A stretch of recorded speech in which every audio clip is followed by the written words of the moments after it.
Howdy physics lovers, how are you all? Question number 1.14। Question number 1.14 में हमें ये diagram given है जिसमें दो चार्ज प्लेट्स हैं, एक पॉजिटिवली चार्ज प्लेट है और दूसरी नेगेटिवली चार्ज प्लेट है, और ये तीन पार्टिकल का मोशन रिप्रेजेंट किया गया है, particle 1, particle 2 and particle number 3।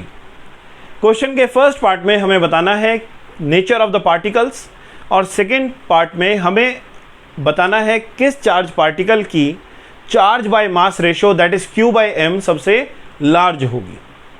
तो पहले हम पार्ट 1 डिस्कस करते हैं, that is part A, identify the nature of the charge particles. तो देखिए जो चार्ज पार्टिकल 1 है और जो 2 है ये दोनों ही पॉजिटिवली चार्ज प्लेट की तरफ अट्रैक्ट हो रहे हैं, और जब charge particles positively charge plate की तरफ अट्रैक्ट हो रहे हैं तो इसका मतलब क्या है कि ये चार्ज पार्टिकल्स आपके नेगेटिवली चार्ज्ड हैं, because unlike charges always attract each other. So we can say that particle 1 and 2 are negatively charged particles, are negatively charged. और जो पार्टिकल नंबर 3 है, पार्टिकल नंबर 3 वो आपका पॉजिटिवली चार्ज्ड पार्टिकल है, positively charged particle है क्योंकि particle number 3 negatively charge plate की तरफ अट्रैक्ट हो रहा है। ये तो हमने आइडेंटिफाई कर लिया, लेकिन अब सवाल ये है कि चार्ज बाय मास रेशो किस पार्टिकल की सबसे ज़्यादा होगी, वो हम कैसे आइडेंटिफाई करेंगे। तो देखिए उसको आइडेंटिफाई करने के लिए हमें यहाँ पर एक मैथमेटिकल रिलेशन डिराइव करना होगा। तो वो रिलेशन क्या है, यहाँ पर आप देख सकते हैं ये पॉजिटिवली चार्ज प्लेट है, ये नेगेटिवली चार्ज प्लेट है, इलेक्ट्रिक फील्ड लाइंस की डायरेक्शन ये है, okay, this is the electric field.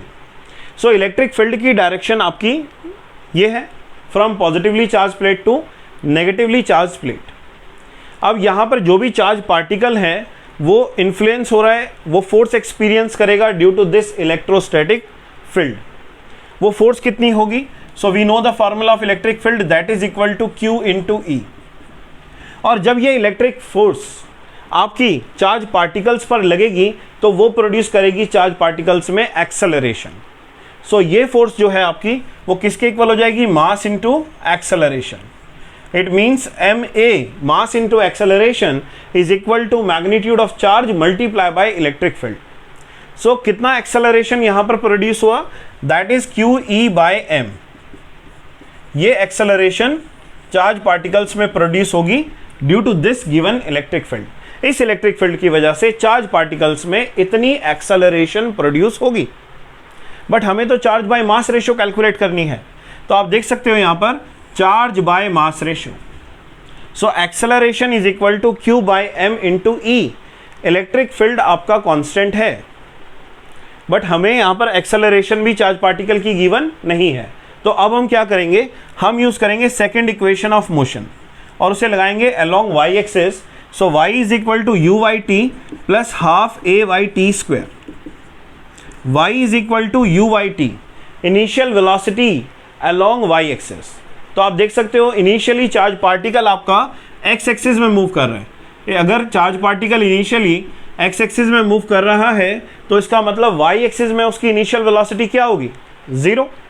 So initial velocity is 0 plus half acceleration की वैल्यू पुट कर दो, that is Q by M into E T square.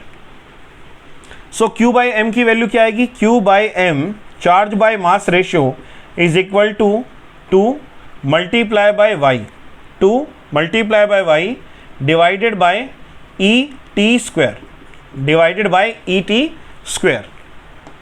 ये आई हमारी चार्ज बाय मास रेशियो। अब इलेक्ट्रिक फील्ड कांस्टेंट है, time आप निकाल सकते हो। टाइम कैसे फाइंड करोगे, अगर ये डिस्टेंस हम L मान लेते हैं, this distance is L, so T is equal to L by V, क्योंकि इतने टाइम पीरियड में चार्ज पार्टिकल ने एक्सेलरेशन गेन की है, क्योंकि इतने ही लेंथ में चार्ज पार्टिकल इलेक्ट्रिक फील्ड के अंदर प्रेजेंट रहा है।